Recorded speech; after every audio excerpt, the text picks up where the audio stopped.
nosso pequeno conhecimento, para vocês, o que é a matéria? O que define a matéria? A matéria é o quê? O que é matéria? Essa é a primeira pergunta. Eu acho que a gente não pode dar nenhum passo adiante em química se a gente não sabe primeiro o que é matéria e do que ela é feita, certo? Pronto. Então, a primeira pergunta seria essa. Você coloca aí no seu caderno o que é matéria. E do lado você vai dizer, na sua opinião, o que é a matéria, certo? E a segunda pergunta seria do que a matéria é feita, né? Porque eu vou dizer assim, é o que é matéria e se ela vai ser feita de alguma coisa, não é isso? Então, a matéria ela vai ser feita de quê? Né? Qual é o material que vai compor a matéria? Pronto, são duas perguntas até agora. A terceira pergunta é o que são átomos, certo? Então, só vou fazer essas três perguntas só três. O que é matéria, do que ela é feita e o que são os átomos, né? Todo mundo tá escutando isso, né? Todo mundo está escutando o que eu perguntei? Então, são três perguntas para vocês. Escrevam aí no caderno. O que é matéria, do que ela é feita... Professora. E do que ele é composto. Oi. Repita aí as perguntas aí que eu cheguei agora aí, quando eu vi já estava na terceira. Pronto. Então, primeira pergunta que eu quero saber de você é se você sabe o que é matéria. Então, o que é matéria? Certo? A segunda pergunta é do que ela é feita. A matéria é feita de quê? Certo? E a terceira pergunta é do que são compostos os átomos. Quer dizer, desculpa, o que é átomo? A composição do átomo a gente vê depois. Então, mas são três perguntas bem simples. Mas que se a gente não tem essa base, não dá para a gente ir adiante, certo? Primeiro, o que é matéria, do que ela é feita e o que são átomos. São essas três perguntas que vocês vão responder de acordo com o que vocês sabem do entendimento que vocês têm até agora. Isso é o principal, certo? A gente vai começar bem do básico, do início mesmo do que é a química, com a história do átomo, a história do átomo, que eu acho que é o mais importante para a gente poder entender as outras coisas, porque nenhum processo químico pode ser compreendido se você não entende o que é um átomo, né? Para você entender o que é um átomo, seria interessante você conhecer a história do átomo, de como foi que surgiu isso e de onde veio essas ideias do que é átomo, certo? Então, e aí, Rose, podemos realmente começar agora? Bota o slide, Tem quantas pessoas mesmo ainda? Tem quantas pessoas? Temos 15 alunos. 15 alunos. Certo. Poxa, não é nem uma turma, né? 2 e 10. Não é nem uma turma, né? Mas aí já se deu quanto tempo? 10 minutos. 10 minutos, né? Vamos esperar mais 5, né, para passar o slide. E você quer passar alguma coisa antes? Vou passar uma musiquinha. Pronto, vai. Bota aí. A gente espera enquanto no o pessoal vai chat, respondendo, né? Oi? Enquanto isso, o pessoal vai respondendo essas três perguntas que eu fiz também, né?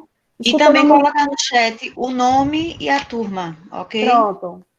O nome e a turma. E depois responde aí enquanto a gente escuta uma musiquinha. Dá o play, macaco.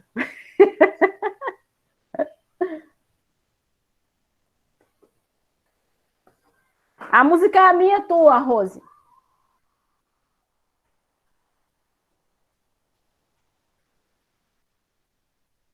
Hein, Rosemarie?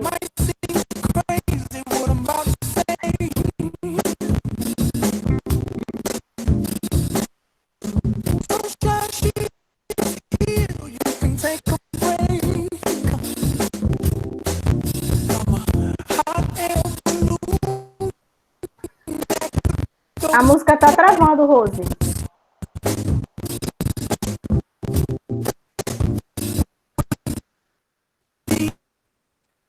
Rose? Eu acho que é a internet, a música tá travando. Tá escutando? Hein, Rosemarie? Tá ainda travando? Ela parou agora. Tá travando ainda? Não, ela parou, a música parou. Tá tocando. Ela tava travando, parando e travando. Eu acho que eu tenho essa música aqui, se você quiser, eu coloco. Sim, mas tu não tá escutando ela Não, agora, não? não. Tô não escutando, não. Ela parou. Não. Só o áudio, não tá ouvindo, não?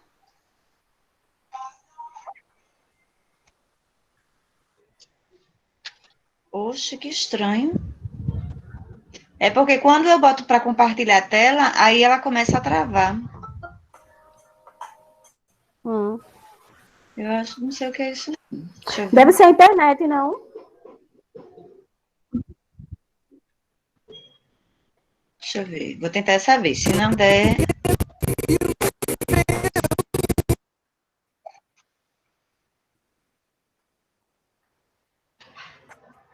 É, fica travando. É, tá travando. Eu tenho essa música aqui, agora não sei onde tá, porque, como eu falei, eu mudei o celular. Aí eu não sei se tá nesse ou se tá no outro.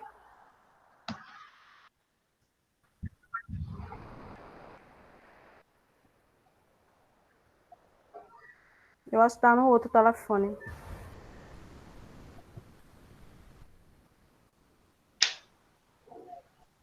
Achei. Bora ver se essa tem aqui nesse ou se tá no outro. Não, tem nesse não. Mas aí eu deixo tocar uma musiquinha enquanto a gente espera ver se entra mais gente, né? Apesar que já são 2h15, né, Rose?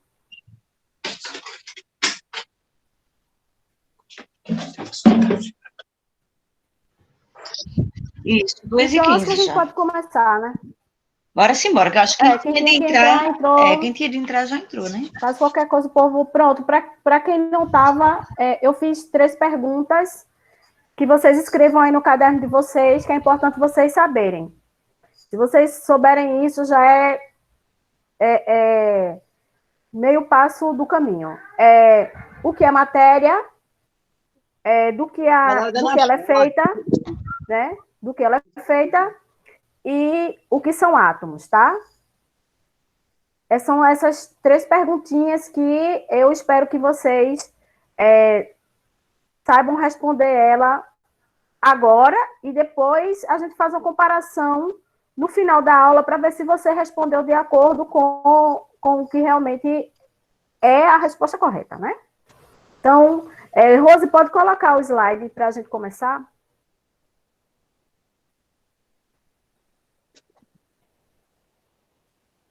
Ei, professora, Oi. essas perguntas aí que a senhora fez, já tem tudinho aqui no caderno. Já tem, né? Pronto. É porque é o seguinte, veja, a gente vai começar do início mesmo. Porque não adianta eu chegar para vocês agora e começar a falar sobre inox, falar sobre ligações químicas, falar sobre, como é que fala, tabela periódica, se você realmente não tem a base. Alguns de vocês, com certeza, já têm. Tá certo. Não, me vai dizer tudo que Alguns de vocês matéria, já têm base, matéria de mas educação. outros não. Tem gente que está completamente perdido. Então, a gente vai iniciar mesmo do princípio, que é para poder dar base a esse pessoal. Quem já sabe é um reforço, né? Quem já sabe é um reforço para você assimilar bem o assunto e você se apropriar melhor desse conhecimento. Enquanto tem gente que não sabe de nada e que vai dar uma melhorada agora, né? Pelo menos eu espero isso, né? Então, pode colocar o slide, Rose. A gente vai estudar um pouco sobre a história da química, certo? Que é o princípio. Tá dizendo não, slide? Ou não. Deixa eu ver se é alguma... Você faz o seguinte, vai lá em pessoas, nos bonequinhos que tem todo mundo. Ah, Tem duas de mim. Aí você clica em mim. Em mim que tem a apresentação. peraí. Professora, Onde tem muita gente, né? Assim, as 19 pessoas, eu clico. Isso. Aí depois eu procuro Rose. Tem duas de mim. tem uma Tem que uma que é tem que um tá com R. vídeo e tem outra que tá falando, que é o normal. Pois, Rose, eu não tô te vendo. Ah, tá aqui. Achei. Pronto, clica no vídeo. Não, tá. Ah, pronto. Beleza. Tô vendo agora. Pronto. Tá vendo que o importante é a gente saber o que é um átomo. Então, assim, primeiro, antes da gente saber o que é o átomo, eu vou explicar para vocês o que seria essa história de matéria. Então, matéria, na realidade, é tudo o que existe. Então, tudo que existir é matéria, independente de você ver ou não. Porque, por exemplo, o ar que a gente respira, a gente não vê. A gente pode sentir o vento, né? Mas a gente não vê, mas a gente sente, a gente sabe que a gente respira, né? Então, a gente sabe que existe, mesmo a gente não vendo. Então, tudo que existe e ocupa lugar no espaço é classificado como matéria. Essa é a definição de matéria. Então, pode ser, a matéria, ela pode ser sólida, que são os estados físicos, né? Sólido, líquido, gasoso, são os principais. Mas não existe só essas três formas da matéria se apresentar. Então, existem outras formas da matéria se apresentar. Então, quem tiver curiosidade, pode até perguntar e pesquisar quais são os estados físicos da matéria. Os outros, né? Porque não é apenas sólido, não é apenas líquido e não é apenas gasoso. Então, por exemplo, vou dar um exemplo de um estado aí que provavelmente vocês não conhecem, mas existe um estado físico que é chamado de plasma. Mas não é a TV de plasma, não, tá certo? Esse plasma é a superfície do Sol, por exemplo. O estado físico apresentado pela superfície do Sol é classificado como estado de plasma, porque ele não é um estado sólido, ele não é líquido e ele também não é gasoso, né? Então, ele tem uma apresentação que é diferenciada desses três estados físicos. Então, são o estado físico, geralmente, eles são conhecidos só apenas como esses três, porque aqui na Terra é o que a gente comumente vê, né? A gente, desde criança, vai pegando nos objetos que são sólidos, né? A gente lida muito com líquidos, né? Suco, água, refrigerante. Então, a gente lida muito com o sólido, o líquido e o gasoso por causa do ar, entenderam? Então, por isso que a gente estuda mais eles, mas isso não quer dizer que existe só esses três tipos de estado físico. Então, quem tiver interesse, vai atrás dos outros, que é para poder ter um conhecimento maior. Então, aí nós temos o átomo, né? O que é o átomo? Então, o átomo seria justamente a menor estrutura que vai compor a matéria. Seria mais ou menos assim, se você pegar um pedaço de maçã, por exemplo, você pode cortar a maçã em pedaços menores, você vai cortando, cortando, cortando, cortando, até chegar num ponto que não corta mais. Quer dizer, a faca não vai cortar mesmo, né? Porque o átomo, ele é tão pequeno, tão pequeno, tão pequeno, que não tem como a gente observar o átomo assim, visualmente, certo? Realmente a gente não tem visão para isso. Nós não temos essa visão além do alcance. Nós não somos, como é que fala? Como é que fala, Rose? O cara que faz a visão além do alcance. É o Thundercats, né? Lion, pronto. A gente não tem a visão além do alcance, então não dá para ver átomo, certo? Esses átomos, hoje a gente já sabe como ele é, mas antes a gente não sabia. As pessoas não sabiam. Então, mais ou menos em 1808, existia um cara, anotem aí o nome desse cara que é muito importante, Dalton, certo? Pode passar o slide, Rose. Rose? Pronto. olha aí, tá vendo os pedaços menores, né? Ó, o material, no caso a matéria, a substância, as moléculas e os átomos. Já é essa sequência que a gente estuda para saber o quanto o átomo é pequeno, tá vendo? Então, o átomo seria a menor parte, que antigamente se achava que não se dividia, mas hoje a gente já pode ser, tem partículas menores do que o átomo, certo? Então, pode passar, Rose. Vê a próxima. Pronto. Então, até antes de Dalton, tá? Que eu vou dar destaque para Dalton, porque, na realidade, eu sou fã de Dalton, para falar a verdade. Mas antes de Dalton, no caso, antes de Cristo, para falar a verdade, as pessoas já se estudavam a menor partícula da matéria.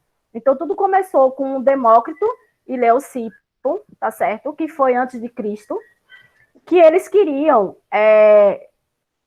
saber do que eram formadas as coisas. E que eles tiveram esse conceito de que tudo que existe, se for partido em pedaços menores, vai chegar num pedaço que não parte mais. E esse pedaço que não parte mais seria justamente o que eles chamaram de átomo. Mesmo eles não sabendo como era esse átomo, não faziam ideia, né? Não tinham noção. Mas eles deram esse conceito de que o que você não divide é átomo. Beleza? Pode passar, Rose.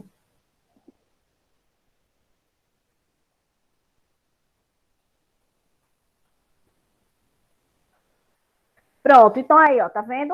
Então, 400 antes de Cristo ainda, Demócrito e o Leucipo, eles falavam sobre essa questão da divisibilidade, né? Que seria o quanto a matéria poderia ser dividida. E a origem da palavra é uma origem grega, né? Porque Leucipo e Demócrito, eles eram gregos. A gente sabe que a gente deve muito à ciência, né? A ciência deve muito. As ciências mesmo, química, física, matemática, deve tudo, né? Ou praticamente tudo aos gregos. Então, se alguém quiser se vingar de alguém, joga uma bomba lá na Grécia, não é? Quem não gosta da parte... Pois é, a biologia também. Quem não gosta da matemática, joga uma bomba lá na Grécia, porque a culpa é deles. Então, né? E aí depois, mais ou menos em 350 a.C., aí vem Aristóteles, né, com a teoria dos 4 elementos. Pode passar. Pode passar. Pode passar, Rosi, o próximo. The next. Pronto. Então, volta. Pronto, essa daí, Rosi. Pronto. Então, vocês viram que foi 350 antes de Cristo. Antes de Cristo, veja. Quando Aristóteles falou sobre questão de átomo, a parte da matéria indivisível. Aí, quando foi em 1808, como eu já havia falado, o químico inglês John Dalton, né, comumente chamado de Dalton, deixa eu falar uma coisinha para vocês sobre Dalton. Dalton, com 12 anos de idade, ele dava aulas de matemática para as crianças do povoado dele, certo? Então, Dalton, ele não era uma pessoa que ele se dava bem com, assim, um cara descolado, para falar a verdade. Ele era muito sério, muito metódico. Então, por ele ser muito sério, muito metódico, ele não se dava bem com as pessoas. Mas, mesmo assim, aos 12 anos de idade, ele dava aulas de matemática para as crianças do povoado, né, do local onde ele morava. Então, era uma cidadezinha inglesa, que eu não me lembro agora o nome dessa cidade, mas que deve muita coisa a Dalton. E hoje a química, ela deve muito a esses primeiros conhecimentos dele, né? Porque ele falou assim, ele começou a estudar, ele estudava o tempo, na realidade. O objeto de estudo de Dalton era o tempo, eram as tempestades, eram os trovões, eram os raios, certo? Então, desses estudos dele, ele tirou alguns princípios, que até hoje, algumas coisas, né, alguns princípios que ele criou, tá valendo até hoje. Então, isso foi em 1808 até agora. Então, veja, quanta tecnologia a gente tem hoje, o cara não tinha tecnologia nenhuma, quer dizer, ele tinha tecnologia, mas para a gente essa tecnologia é atrasada hoje, e ele chegou em várias conclusões que permanece até hoje. Então, olha só, ele determinou que a matéria ela vai ser constituída de átomos, né? E que são partículas indivisíveis e indestrutíveis. Então, o átomo ele não poderia ser destruído. E depois que a gente for ver um outro cara também muito legal mesmo, guarda esse nome aí com vocês, que é o nome de Lavoisier, tá? Então, Lavoisier, ele era o cara também, tá? Então, Dalton, ele falou que essa partícula, no caso o átomo, seria uma partícula maciça e indivisível, que até a gente chama como bola de bilhar. Um modelo bola de bilhar seria o modelo de Dalton, tá? Então, ele variava de tamanho. Ele disse que variava de tamanho. Nem todo átomo teria o mesmo tamanho, certo? Então, isso aí ele estava super certo. Pode passar, Rose, a próxima. Pode passar. Ei, Rose, bota o slide em tela cheia, porque a gente aqui não tá enxergando direito, não. Pronto, então tá aí minha gente, por favor. Depois de Dalton, tem um outro cara que é chamado de Thomson, tá? Então, depois de Dalton, teve Thomson. Thomson, ele foi um professor que ele foi, se eu não me engano, foi professor de um outro pesquisador também, que a gente vai ver depois dele, sendo que ele fez o modelo atômico chamado de modelo atômico pudim de passas. Pudim de passas. Por que o pudim de passas? Porque ele dizia o seguinte: lembra que Dalton falou que o átomo era indivisível, feito uma bola, era uma esfera indivisível, indestrutível, não sei o quê. E Thomson, estudando, ele determinou que essa esfera ela tinha cargas elétricas, tá? Então, no início do século XX, veja a distância de 1808 para o início do século XX, é muito tempo, minha gente, né? Então, Thomson falou o seguinte, que existia os elétrons, né, que estava presente na questão da natureza da luz, o eletromagnetismo e a radioatividade. Tudo isso aí é ligado ao átomo, tá? Então, o átomo, a gente tem que ter guardado na nossa memória, na nossa mente, que o átomo, ele tem cargas elétricas, certo? Guardem isso. Todo átomo vai ter carga elétrica. Um átomo isolado, ele vai estar isolado, ele vai ser neutro. Daqui a pouco eu vou explicar bem isso para vocês, mas não esqueçam que o átomo, ele tem cargas elétricas. Isso eu acho que é o mais importante agora para você gravar, certo? Então, o modelo de Dalton já não era capaz de explicar alguns fenômenos, né? Então, aí é que a gente vai ver como é que funcionou, no caso, o modelo de Thomson. Pode passar, Rose. Pronto. Então, Thomson, ele realizou uns experimentos em que ele usava os raios catódicos, tá certo? Num tubo. Esse tubo era um tubo de vidro e ele colocou, dentro desse tubo de vidro, ele colocou hidrogênio. E, ao colocar cargas elétricas, vamos dizer, ele colocou, vamos dizer que isso aqui seja o tubo de vidro, tá? Desse lado ele colocou carga elétrica positiva, desse lado ele colocou carga elétrica negativa, e ele colocou o hidrogênio dentro do tubo, certo?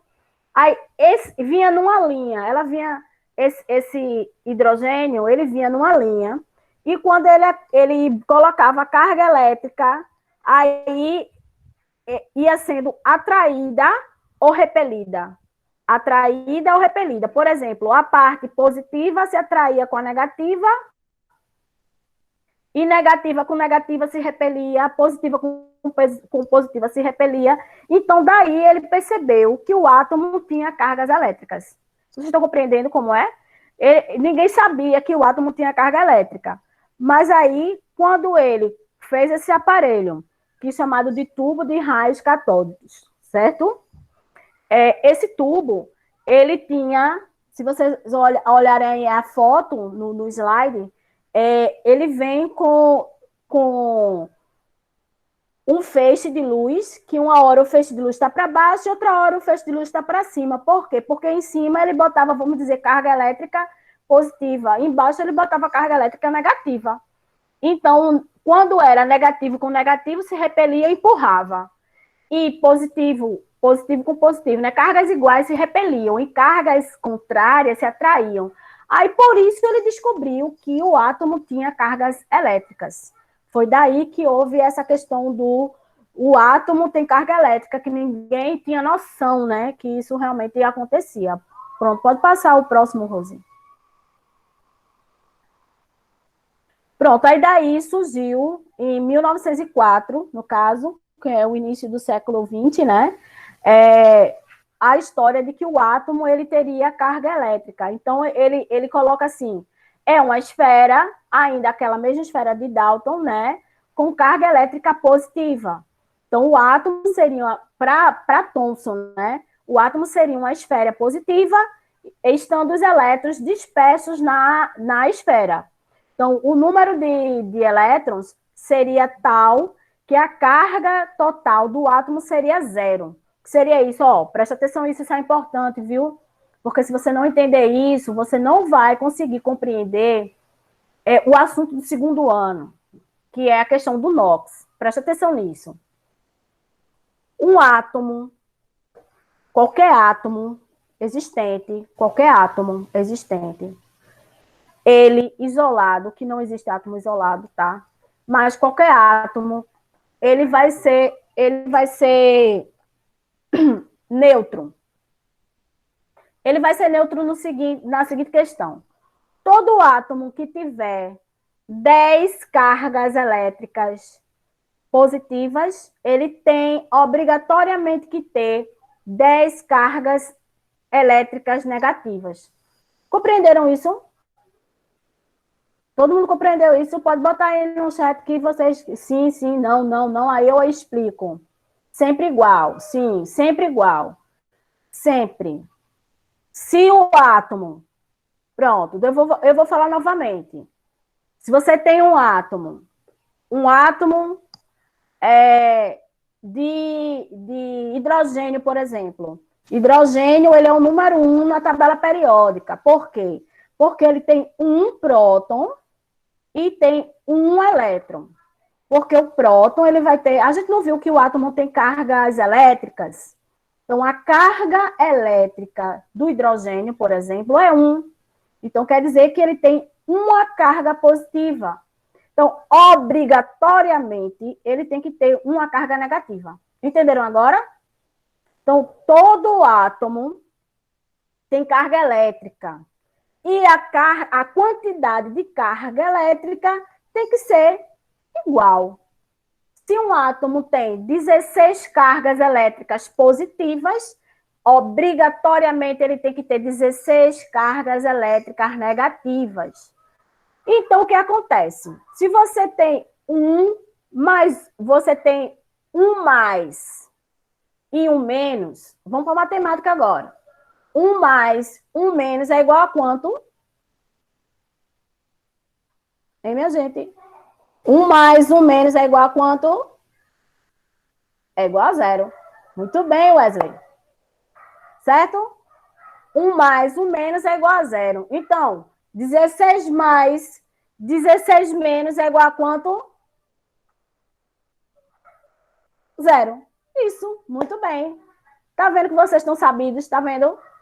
Então, se você tem um elemento, um átomo, com 30 prótons, 30 cargas elétricas positivas, ele vai ter obrigatoriamente 30 elétrons, que são cargas elétricas negativas, porque tem que sempre dar 0. tá? O importante é que vocês compreendam isso agora.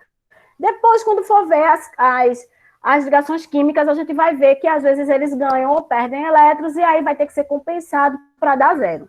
Mas o importante é isso agora. Pronto.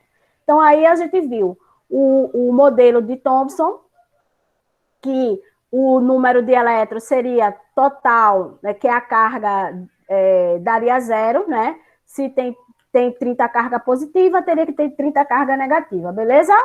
Pronto, pode passar o próximo, Rose.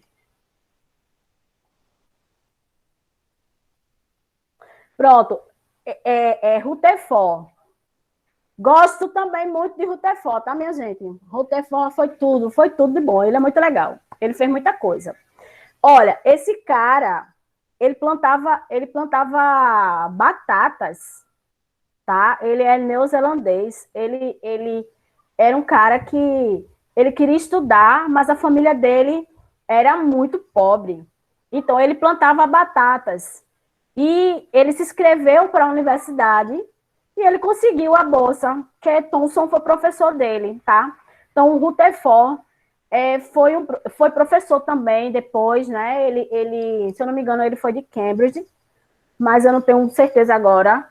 Mas ele foi muito atencioso com os alunos dele. Então, eu acho que porque ele veio de uma fazenda, né? Não tinha pessoas assim acadêmicas na família dele, ele foi muito dedicado. Pronto, então olha só. Rutherford, em 1911, ele questionou o modelo atômico de Thomson. Ele foi aluno de Thomson, mas mesmo assim ele questionou o modelo atômico de Thomson. Então, ele realizou uma experiência que permitiu construir um novo modelo atômico. Bora lá, Rose, ver que modelo atômico é esse. Pronto, olha, dá uma olhadinha nessa foto aí, minha gente. Presta atenção, tá? Onde tem, assim, fonte de partículas alfa. Tá vendo? Tem, assim, fonte de partículas alfa. Isso quer dizer que nessa região, esse material está lançando partículas. Tá? Está lançando partículas. Então, esse feixe de partículas alfa, essa partícula, ela vai ser positiva. Certo? Vamos entender que a partícula alfa, ela tem carga elétrica positiva. Positivo com positivo faz o quê? Minha gente? Positivo com positivo faz o quê? Positivo com positivo faz o quê? Se atrai ou se repele? Positivo com positivo se atrai ou se repele? Muito bem, se repele, certo? Então, veja, ele colocou aí uma lâmina de ouro, tá? Ele colocou uma folha de ouro no meio, isso aí no meio, essa folha de ouro, bem fininha. Ele colocou esse acrã fosforescente ao redor, porque quando ele lançou a partícula alfa, ela vai bater na folha de ouro, e aonde tiver partícula positiva, com partícula positiva não vai se repelir, aí vai ricochetear. O raio, ele batia na lâmina de ouro e ele voltava, ele desviava do caminho quando ele passava pela parte positiva do átomo. Sendo que na maioria da lâmina de ouro, um raio positivo passou direto. Compreenderam como foi isso? Ele descobriu que, no caso, o átomo, ele teria uma pequena parte que seria positiva. Por quê? Porque quando ele lança a partícula alfa, que é positiva, ela bate nessa partícula do átomo, que é positiva também, e ela volta. Ela ricocheteia, ela bate lá e volta. Então, daí ele percebeu que esse material esse material era positivo também. Você entendeu? Então, a maioria desses raios passavam direto. Passava direto. Passava direto por quê? Porque o restante do material do átomo era carga elétrica negativa. Então, negativo com positivo se atraía, passava direto, e o que era positivo com positivo se repelia, voltava. Aí ele descobriu que, na realidade, a partícula positiva, ela formava um tipo de um núcleo, certo? No centro ficava a partícula positiva e ao redor desse núcleo ficava a partícula negativa, certo? Pode passar, Rose. Vocês compreenderam isso, esse novo modelo atômico? Deu para compreender?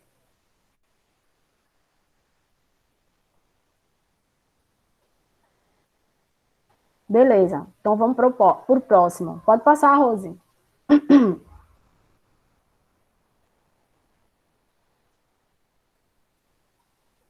Pronto. Esse aí, esse desenho, tá? Seria o desenho do modelo atômico de Rutherford, que foi aluno de Thomson. Lembra dele, né? O neozelandês que plantava batata, que foi um cara super sacrificado, mas que aí ele acabou sendo professor de uma universidade super famosa. E que a química deve muito para ele. Deve muito a ele, né? Desculpa. Então, vê só. O modelo proposto por Rutherford foi o seguinte. O átomo é uma estrutura praticamente vazia. Por quê? Porque só numa pequena região no centro, percebam essa bolinha, vermelha, ela seria o próton, né? E não uma esfera maciça como a gente pensava, como Dalton tinha dito, né? E nisso aí Dalton estava errado. Então, o átomo ele vai ser constituído de quê? Um núcleo muito pequeno, com carga positiva, onde se concentra quase toda a massa do átomo. Então, a massa é as partículas, né? A massa ela vai ser o somatório dos prótons e nêutrons, porque os elétrons são praticamente desprezíveis. Depois a gente vê essa questão de massa, tá? Então, os elétrons com carga negativa, eles movem-se em volta do núcleo. Compreenderam isso? Presta atenção, ó. Você tem um átomo que ele vai ter o núcleo. O núcleo é o centro. O centro desse átomo, ele vai ser partícula positiva. E ao redor desse átomo vão estar em movimento, né? Vão estar se movimentando os elétrons. Certo? Então, quem se movimenta é a parte negativa do átomo, são os elétrons. Quem forma o núcleo vai ser a parte positiva, no caso, os prótons. Certo? Pode passar, Rose. Esse modelo, ele parece com o sistema solar, por isso que ele é chamado de modelo planetário. Certo? Isso é questão de prova, viu, minha gente? Sempre por aí nos concursos, das provas externas, você tem que associar o modelo atômico ao pesquisador, certo? Então, tenta lembrar que Dalton era aquela bola maciça, indivisível, Thomson era aquela história do pudim de passas, que seria uma esfera maciça com partículas negativas na superfície, tá? Como fosse passas. E o modelo planetário, que seria um núcleo com partícula positiva, e ao redor deles, se movimentando, estaria os elétrons, como associado aí ao sistema solar, que o Sol seria o núcleo e os planetas ao redor seria os elétrons, tá? Então, vamos lá para o outro pesquisador, não menos importante, porque Bohr, ele também foi maravilhoso, tá? Bohr, ele foi maravilhoso. Não, eu sou fã desses caras, porque eu não sei não como é que a pessoa chega numa conclusão dessa não, minha gente, é sério. Então, Niels Bohr, ele propôs um modelo o seguinte. Vocês estudaram desde a quinta série o sistema solar, tá? Então, a gente sabe que o primeiro planeta em ordem de afastamento do Sol teria quem? Mercúrio. Não é isso? Não é ou não? É Mercúrio ou não? Tem gente que não sabe? É Mercúrio, minha gente. Tá? Depois do Sol, o Sol é a estrela, aí você tem Mercúrio. A gente sabe que todos os planetas, eles estão... eles caminham, não, eles são arrastados em uma órbita. O que seria a órbita? É aquele local da onde ele vai estar sempre lá. Ele gira o planeta em uma órbita, mas ele não sai dessa órbita e fica por aí, solto, desvairado, não, né? Andando de bares em bares, não. Ele fica preso na órbita dele. Tem hora que a órbita faz com que ele fique mais perto do Sol, e tem época do ano que ele fica mais afastado do Sol. Mas isso é constante, isso não muda. Então, ele fica se movimentando, mas ele está preso em uma órbita, certo? Então, a mesma coisa acontece com os elétrons. E quem foi que descobriu isso? Foi Niels Bohr. Então, Bohr, ele descobriu o seguinte, que o núcleo, onde está os prótons, né, que é carga elétrica positiva, ele vai ficar no centro, mas ao redor dele vai ficar os elétrons, certo? Mas deixa eu fazer uma pergunta para vocês. Além de Mercúrio, existe um outro planeta na mesma órbita de Mercúrio?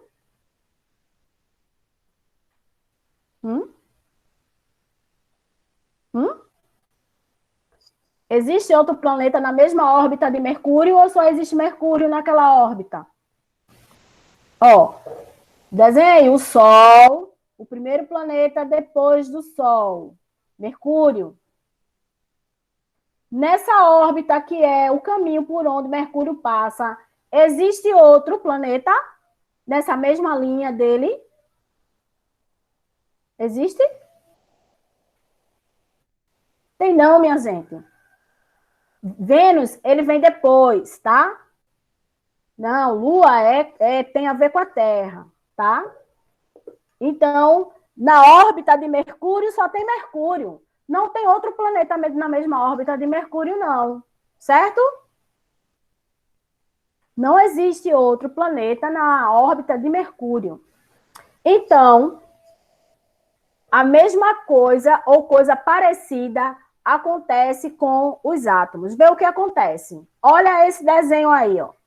Você tem elétrons ao redor. Estão percebendo que tem elétrons ao redor do núcleo, né? E que essa primeira órbita onde estariam esses elétrons, vocês estão percebendo? Tem assim, ó, número 1. Tá vendo? Nessa primeira linha tem número 1. Sim, aí mesmo, exatamente. Número 1. Então, essa seria, vamos dizer, a primeira órbita. Mas que a gente não chama de órbita na realidade, a gente chama de camada. Então, essa seria a primeira camada.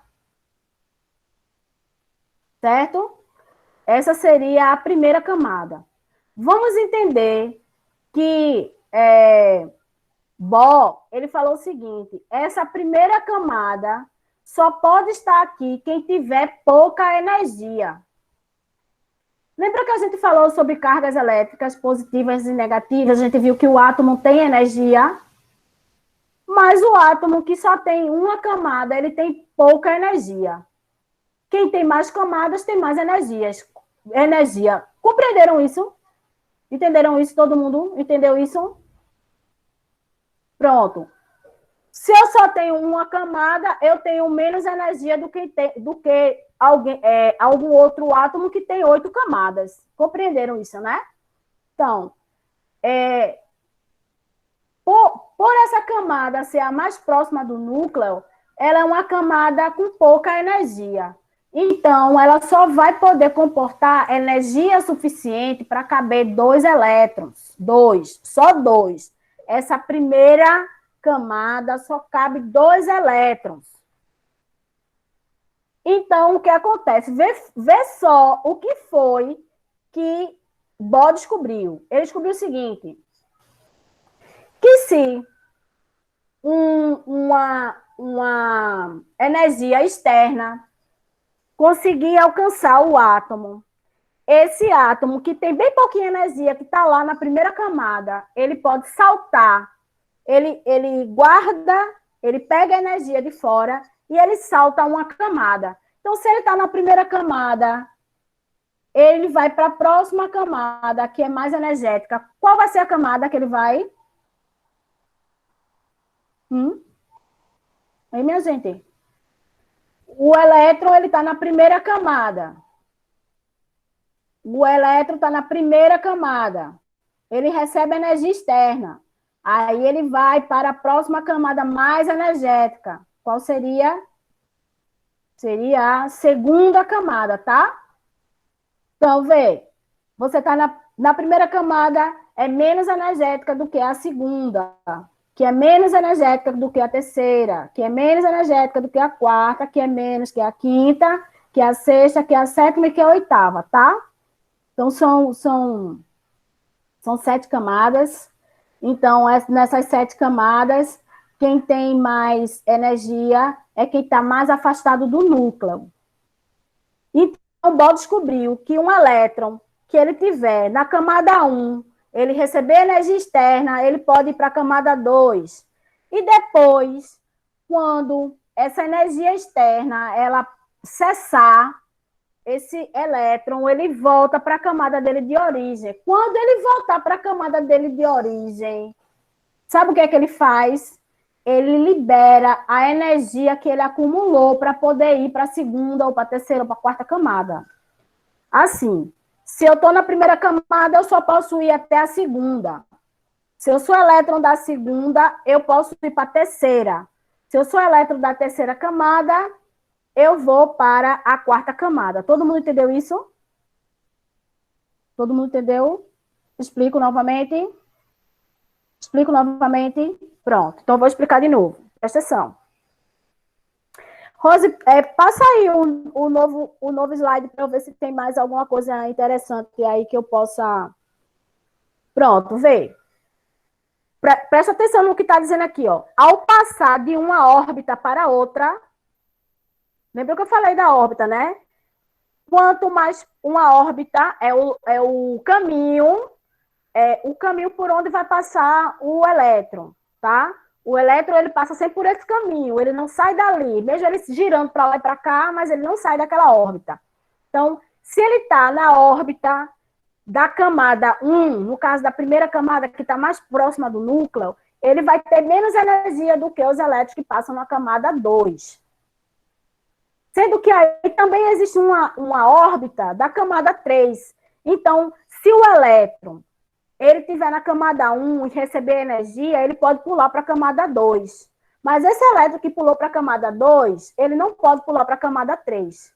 Quem é da 3 pode pular para 4. Quem é da 2 pode pular para 3. Vocês compreenderam isso? Todo mundo entendeu isso?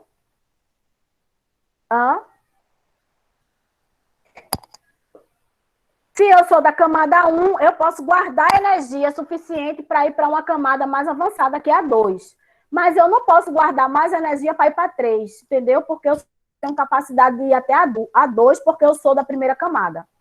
E assim, é a mesma coisa para as outras camadas, certo? De 1 para 2, de 2 para 3, de 3 para 4, de 4 para 5. Certo? Todo mundo entendeu isso? Então, olha só. Um átomo, ele pode, ele vai absorver um quanto de energia, ele vai guardar essa energia para ele poder pular para uma camada mais energética. Quando ele volta para a camada dele, ele vai emitir essa energia na forma de luz. Quer um exemplo? Se você pegar uma barra de ferro e você colocar no fogo, quem vai ser energia externa? O calor. O calor do fogo. Então, o que é que vai acontecer? O calor do fogo, que é energia externa, vai começar a excitar os elétrons das camadas do ferro. Então, os elétrons que tiver na primeira camada pula para a segunda, quem tiver na segunda pula para a terceira, quem tiver na terceira pula para a quarta. Quando você pegar a barra de ferro, tirar do fogo, ele vai estar quicou. Se ficar muito tempo lá, ele não vai estar incandescente, né? Ele não vai ficar aceso, vai ficar incandescente, né? Fica em brasa, assim, fica parecendo uma brasa, o ferro. O que é aquilo? Aquilo ali são os elétrons voltando para o lugar deles. Eles estão perdendo essa energia, porque você tirou do fogo. Você tirou do fogo, não tem mais fogo sendo energia sendo passada. Então, eles começam a voltar para o lugar dele. Quando ele começa a voltar para o lugar, eles emitem luz. Então, isso aí é o modelo atômico de Bohr. Ele diz que os elétrons, eles podem pular de uma camada para outra se eles receberem energia externa. Quer outro exemplo? Existe um material que é utilizado nos interruptores de energia.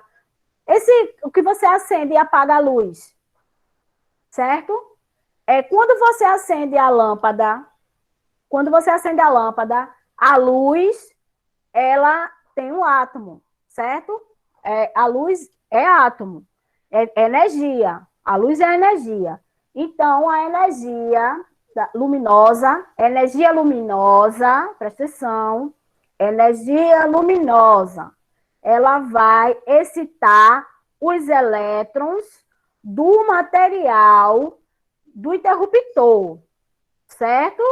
Ela fica excitando. Os elétrons, eles saem das suas camadas de origem e pula para outra camada.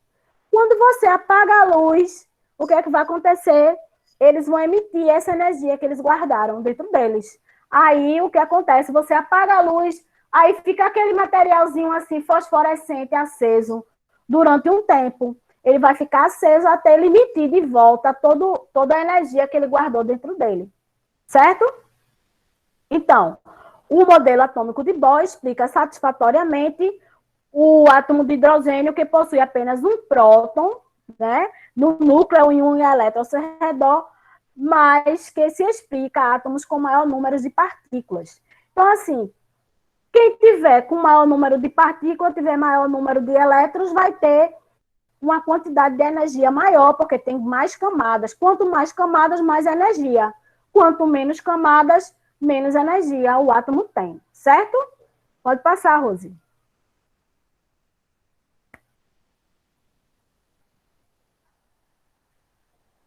Pronto. Aí tem assim, fotografar os átomos. Existe material que pode fotografar átomos, por exemplo. Provavelmente esse átomo aí que vocês estão vendo são átomos de lâmina de ouro, por exemplo. Átomos de metal, porque os átomos de metal, eles são diferentes dos átomos de outros materiais, tá? O átomo de metal, por exemplo, do ferro, ele não se comporta da mesma maneira que o átomo de cloro, por exemplo, que são ametais. Por isso que a tabela periódica, ela separa os átomos de acordo com as características deles. Então, átomo de metal fica tudo junto, né? Que é a família dos metais. Então, a gente tem a família dos metais, a família dos ametais, a família dos semimetais, tá? Porque os semimetais, eles se comportariam como metal e como ametal, por exemplo. Então, a tabela periódica, ela serve para várias coisas na realidade. Então, quem tiver interesse em estudar, existem aplicativos no Play Store que tem tabela periódica, tá? Para você consultar, para você estudar. E que a tabela periódica, ela vai te ajudar a compreender essa história da quantidade de elétrons que cada átomo tem, a questão de quem se liga com quem, que a gente vai ver quando for ver as ligações químicas, tá? Então, essa foto aí provavelmente deve ser a foto de um metal, né? porque os metais, a forma como eles se apresentam é diferente dos ametais. Pode passar, Rose.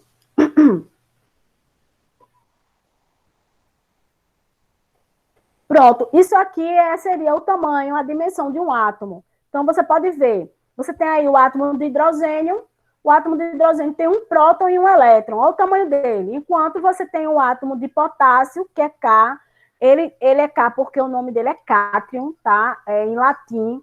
Os nomes da tabela periódica estão em latim, por isso que, por exemplo, Na é sódio, tá? Sendo que em latim ele seria nátrio, é um negócio assim. E potássio seria cálcio. Então, por isso que é K, certo? Mas olha o tamanho deles, a variedade, tá vendo? Então, tem átomos que vão ter um raio atômico maior e tem átomo que vai ter um raio atômico menor. O que é o raio? O raio é a distância entre o centro, né, numa esfera, a distância entre o centro até a borda dessa esfera. Então, como o hidrogênio só tem um elétron e um próton, ele vai ter raio menor. E o potássio, por exemplo, ele vai ter raio maior, por quê? Porque a distância do núcleo dele até a última camada dele vai ser maior, certo? Então, a variedade do tamanho dos átomos, porque é a variedade de tamanho de material mesmo.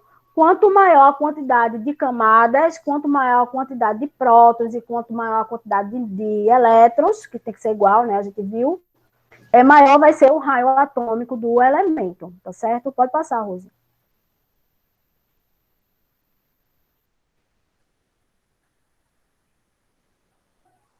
Pronto. Aí é que a gente tem assim, dimensão dos átomos. Um ponto final pode conter mais de 3 milhões de átomos. Olha só, um ponto final, viu?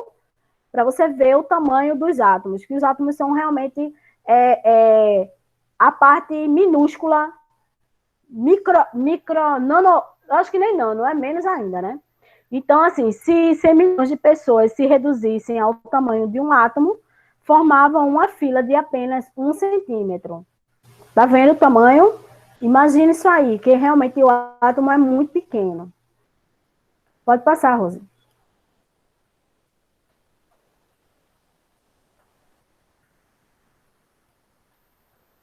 Pronto, então, a estrutura atômica, né? A estrutura atômica básica, que é o básico que a gente aprende no ensino médio. Porque quando eu dava aula para o pessoal lá do colégio, eu separei até uns vídeos que falam um pouco sobre a mecânica quântica, né? Que é a química quântica, na realidade.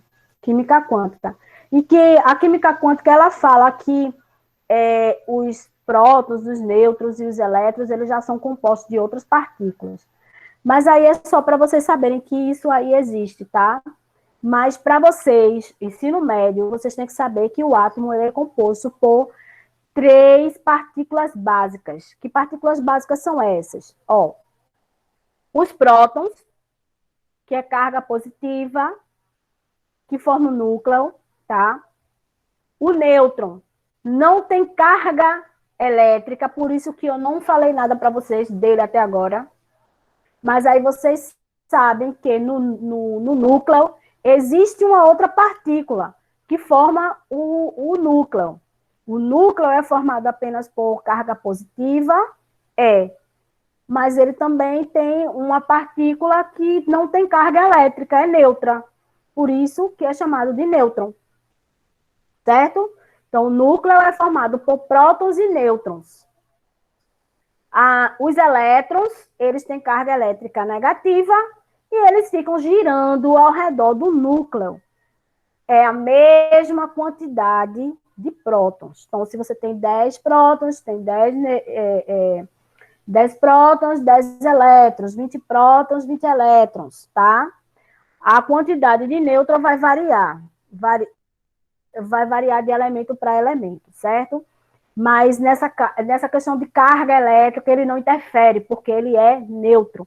O que é importante é que vocês saibam que dentro do núcleo, quer dizer, no núcleo, formando o núcleo, não é apenas carga positiva. é carga positiva, que são os prótons, e também os nêutrons que não têm carga, certo? Pode passar, Rosa. Pronto, olha só. O que é a massa? Minha gente, olha, a massa é um conceito, às vezes, difícil do aluno compreender. Até eu, adulta mesmo, foi difícil para eu compreender o que seria a massa. A massa são as partículas que vai formar um corpo, tá? Por exemplo, massa e peso não é a mesma coisa. Não é a mesma coisa, massa e peso. Por quê? Se eu subir na balança aqui na Terra, o meu peso vai ser 65 quilos. Se eu for para a Lua, eu vou pesar menos, tá? Se eu for para Júpiter, eu vou pesar mais. Por quê? Porque a gravidade, ela é uma grandeza que interfere no peso. Então, a gravidade vai ser a força que puxa os objetos para baixo. Então, a gravidade da Terra é uma. A gravidade da Lua é outra. Pelo corpo da Lua ser menor, ela vai atrair com menor força. Então, quanto maior o objeto, maior a força de atração. Quanto menor o objeto, menor a força de atração. Então, se eu estiver na Lua, a força de atração para o meu corpo vai ser menor. Então, eu vou ser mais leve.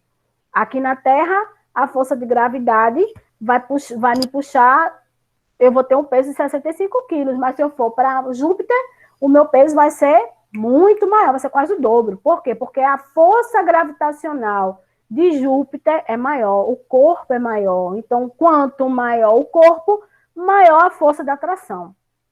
Então, o que acontece?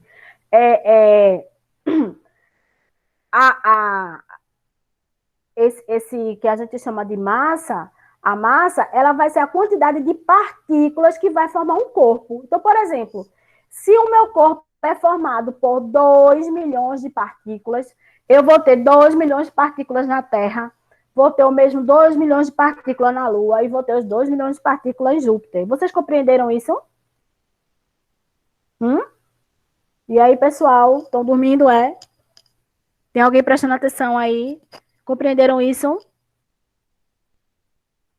Certo, pronto. Beleza, que bom. Fico feliz que vocês compreenderam. Então, a massa seria a quantidade de moléculas, de partículas que vai formar um corpo, tá? Então, a massa ela não vai variar.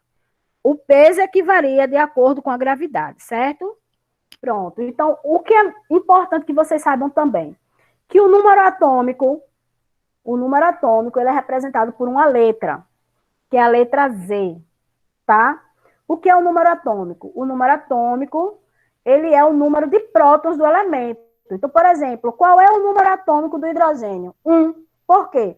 Porque ele só tem um próton.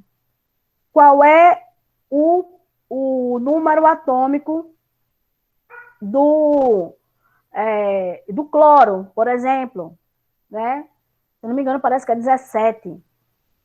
Por quê? Porque ele tem 17 elétrons e 17 prótons. Eu não posso nem me basear por elétrons, porque elétrons podem ganhar e perder. Tem que ser pelos prótons mesmo, é o número atômico. O número atômico é o número de prótons, tá certo? Então, você pode botar assim, ó, Z é igual a P. Por quê? Porque o número de Z é igual a P. Se P, que é prótons, for 1, Z é 1. Se prótons for 2, Z é 2. O número atômico é 2. Entenderam isso? Todo mundo entendeu?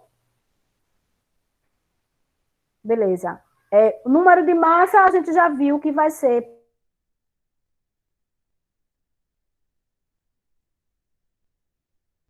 O átomo é formado também por elétrons. Por que é que os elétrons não entram na massa? Porque o tamanho dos elétrons é tão pequeno, a massa é tão insignificante que não conta, certo? O que vai contar na massa é só, exclusivamente, o número de prótons e de nêutrons, que é o núcleo, certo? E aí, por último, a gente tem aí a questão da camada de valência, a camada mais externa. Por exemplo, O hidrogênio. Eu disse para vocês que a primeira camada tem quantos elétrons? Quem lembra? Quem lembra? 2. Muito bem. A primeira camada tem 2 elétrons, né? Se um elemento hidrogênio só tem um elétron, quantas camadas ele vai ter?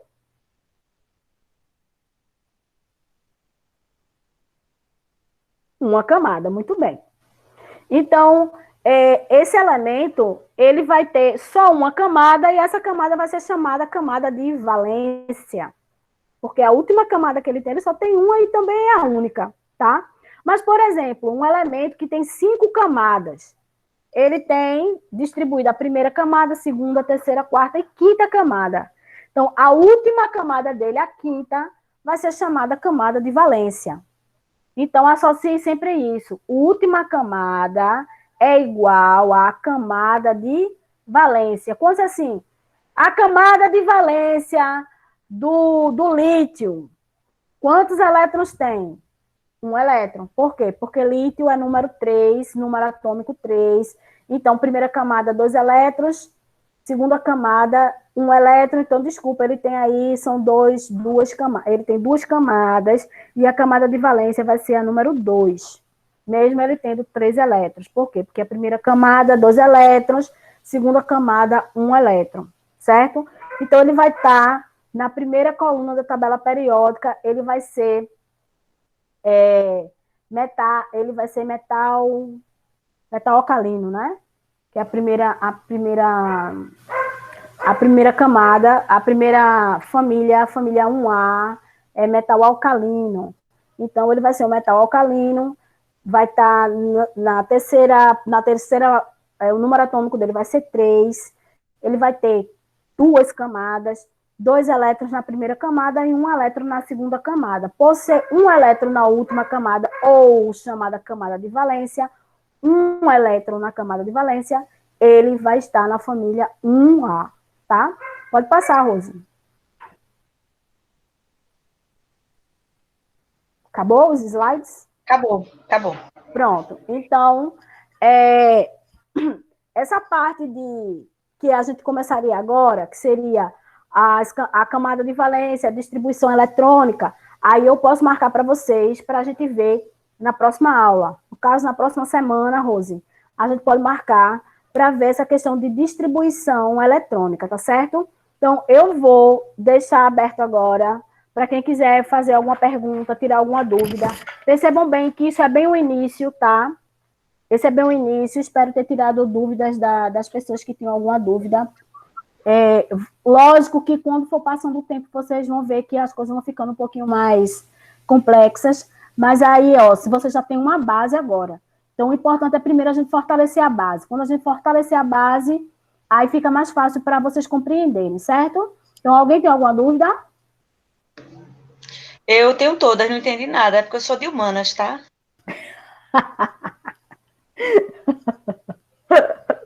Menina, pelo amor de Deus. Misericórdia. É lindo. O átomo é lindo, né? E aí, minha gente, alguém tem alguma dúvida? Pode perguntar. Nenhuma dúvida? Tá todo mundo sabido desse jeito? Simone? Oi. Oi. Eu só queria que tu me explicasse melhor aquele negócio quando o átomo ele recebe energia. Porque eu entendi que quando o átomo recebe energia, os elétrons vão para as próximas camadas, mas só Isso. consegue pular uma camada e não mais que isso, certo? Isso, certo. Mas quando eles vão liberando energia, eles vão voltando para as camadas originais dele. É assim, né? É isso. Aí chama de fóton, tá? Essa energia é chamada de fóton. Porque se a gente perceber bem, vamos imaginar uma planta, por exemplo. Esse processo biológico que a gente chama de fotossíntese. Acontece basicamente isso. Porque, por exemplo, o Sol está aí liberando energia. Essa energia, ela vem em várias formas. Ela vem em forma de calor, que é um tipo de energia. Ela vem na forma de luz, que a luz também é um tipo de energia. Então, ela vem e vai excitando os elétrons, né, os cloroplastos das plantas. e elas vão meio que armazenando e produzindo energia, basicamente, através disso aí, entendesse? Então, Entendi. a gente tem que entender que tudo que existe é formado por átomos, sendo que cada átomo ele vai ter uma característica, por isso que ele está separado lá na tabela periódica. Então, vai ter átomo que vai se comportar de um jeito quando recebe energia. Por exemplo, se eu pego um pedaço de madeira, coloco no fogo, o que vai acontecer com ele? Vai entrar em combustão, vai queimar. Vai queimar, ele queima, ele transforma em uma madeira incandescente como carvão, né? E depois ele se esfarela todo. Então, houve o quê? Houve uma transformação química, porque não tem como a madeira voltar a ser o que era antes, né? Então, mas esses átomos que estavam presentes ali, eles emitiram luz, eles emitiram calor, eles liberaram energia, porque, vamos dizer, uma fogueira. A fogueira está acesa, tu recebeste o calor da fogueira, a luz foi liberada por conta desses elétrons que estavam para lá e para cá, e não sei o que, aquele negócio todo. E depois tá só a cinza, né? Tá só a cinza. Quer dizer, cadê? Eles não voltaram mais para o lugar, não sei o quê? É porque o que foi que houve? Houve uma transformação agora nesses elétrons, nesses átomos. Uma parte deles se transformou. Por exemplo, os átomos de carbono que estavam ali naquela madeira, eles agora são átomos que você pode respirar, porque eles vão estar CO2 na atmosfera, entendesse? As cinzas vão ser transformadas, vão estar misturadas com outros átomos na Terra. Então, assim, os átomos eles podem mudar, eles podem desfazer as ligações, se transformar em outras coisas, mas existem átomos que eles vão justamente ter esse comportamento, né? Por isso que já ouviram falar da dualidade da matéria? Não. Isso quer dizer o quê? Que às vezes a matéria ela pode se comportar como partícula e tem hora que ela pode se comportar como onda. Entendeu? Como assim? Então, ela tem uma dualidade. Então, dependendo do átomo, que vocês vão entender isso quando vocês compreenderem melhor o átomo, vocês vão ver que tem hora que ele vai se comportar de um jeito e tem hora que vai se comportar do outro, dependendo do material. Entendeu? Okay. Só mais uma dúvida. Eu tô falando agora de fogueira, aí veio à minha mente. Digamos assim, o átomo tem uma quantidade X de camadas. Aí, quando ele vai recebendo energia, os elétrons vão para a próxima camada. Mas e os elétrons que estão na última camada? Eles vão parar de fazer parte do átomo e depois vão retornar? Ou eles vão sair do átomo simplesmente? Não, é porque eles não saem do átomo, não. Deixa eu te explicar isso. É porque é o seguinte, na tabela periódica, a gente tem 7 linhas, certo? Uhum. Cada linha daquela está informando a quantidade de camadas que o átomo tem. Por exemplo, por que o hidrogênio está na primeira linha, na primeira camada? Porque ele só tem uma camada. Quem tiver na segunda linha vai ter 2 camadas. Quem tiver na terceira, certo? Então, lá na última camada, na 7ª camada, vão estar os elétrons que tem 7 camadas, certo? Uhum. Sendo que a quantidade de elétrons que diz que existiria uma 8ª camada. Sendo que aí, como é que se prova se existe ou se não existe? É porque é o seguinte, eu não sei se vocês sabem, mas existem os átomos que são naturais e os átomos artificiais, que são átomos que foram construídos pelo homem. Então, esses 3 últimos, por exemplo, eles foram átomos que foram montados em laboratório e que duraram pouco tempo. Então, eles têm uma meia-vida muito curta. O que é a meia-vida? A meia-vida é o tempo que o átomo leva para se transformar em outro tipo de átomo. Então, que isso acontece também, tá? Isso acontece também. Às vezes, um átomo, ele compõe, por exemplo, os átomos que compõem o solo, por exemplo. que compõem a crosta terrestre. Acontece muito isso com rocha. Eles mudam. Vamos dizer, uma rocha, ela tem um material hoje, daqui a 500 milhões de anos, o material que compõe essa rocha mudou. Por quê? Porque o átomo ele tem um tempo de duração, ele tem um tempo para essas ligações, e elas vão mudando ao longo do tempo. Então, eles vão perdendo, eles vão perdendo uma energia, eles podem ganhar ou receber energia. Então, não é uma coisa assim imutável. Não é uma coisa que não muda. O átomo ele pode mudar. Ele vai receber calor, ele vai receber luz, ele vai receber... Então, essas coisas externas interferem muito nessa questão de composição, de ligação, entendeu? Entendi. Mais alguém tem alguma dúvida? Obrigada. Por nada, Gás. Mais alguém? Não?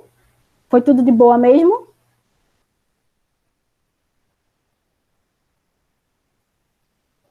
Pronto, então, na próxima aula, aí a gente vê a questão de... Trabalha um pouco mais sobre esse modelo atômico de Bohr, que é a questão das camadas, né, energéticas, que é importante. A gente vai ver a questão da distribuição eletrônica, para a gente começar a compreender como é que os átomos eles fazem as ligações químicas, tá? Então, espero que vocês tenham gostado, tá? Que tenham compreendido. Se tiver qualquer dúvida, anota a dúvida para a próxima aula, que eu vou ver se eu faço mais outra na semana que vem, tá certo? E aí, a gente já, antes de começar, por nada. Aí, antes da gente começar, a gente já discute as dúvidas que ficou dessa semana, tá certo? Então, se alguém tiver alguma dúvida, anota no caderno. Tá lá lavando os pratos. Eita, eu não perguntei a Simone como é isso. Aí você anota no seu caderno, quando for na próxima aula, aí você, antes da gente iniciar, eu tiro as dúvidas e aí a gente vê a distribuição eletrônica, beleza? Tá certo, pessoal? E aí, sugestões, depois vocês podem colocar lá no grupo, fiquem à vontade, tá bom? Espero que eu tenha esclarecido algumas dúvidas. Porque realmente a gente tem que começar mesmo no início para poder entender melhor, tá certo? E depois a gente Simone, vai... Oi. Seria interessante, assim, saber deles o que é que eles acham do horário, se é melhor agora à tarde ou se é melhor à noite, para o próximo encontro, né? Assim, Rose, eu botei nos grupos do primeiro G, primeiro E, primeiro F e primeiro D. Eu perguntei qual o horário melhor para eles. E, assim, o pessoal que respondeu disse que a tarde era melhor. Entendeu? Certo. É por isso que marcou para agora de tarde. Agora, sim, eu fiquei um pouco triste por causa da questão da quantidade de pessoas, né? Porque, assim, a gente tem 7 turmas de primeiro ano. E, no máximo, entraram o quê? Tinha 18 pessoas, mas sendo que tem eu, você, e tem mais alguém da escola? Luciana tá aí? Marcelo Luciana? entrou, não sei se ele ainda continua. Certo. Mas, assim, talvez à noite, né? Se fizesse à noite, porque muitos alunos usam o celular dos pais, né? E aí, espera o pai chegar à noite, o computador, né? Não sei, de repente a gente pode ver com eles. Talvez à noite tenha mais, né? Mas eu gravei, aí eu vou salvar e vou botar nos grupos. Pronto.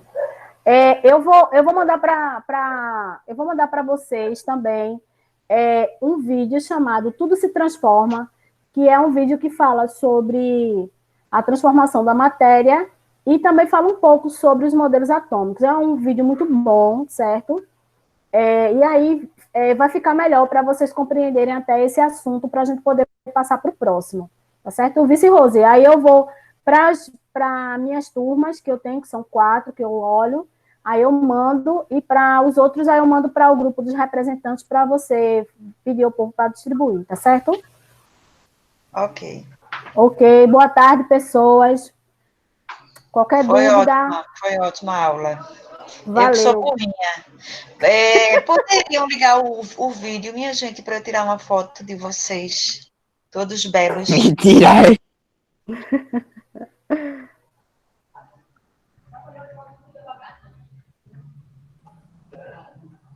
Cadê o vídeo de vocês? É uma Libera a vergonha. câmera aí, povo. Libera a câmera aí, povo.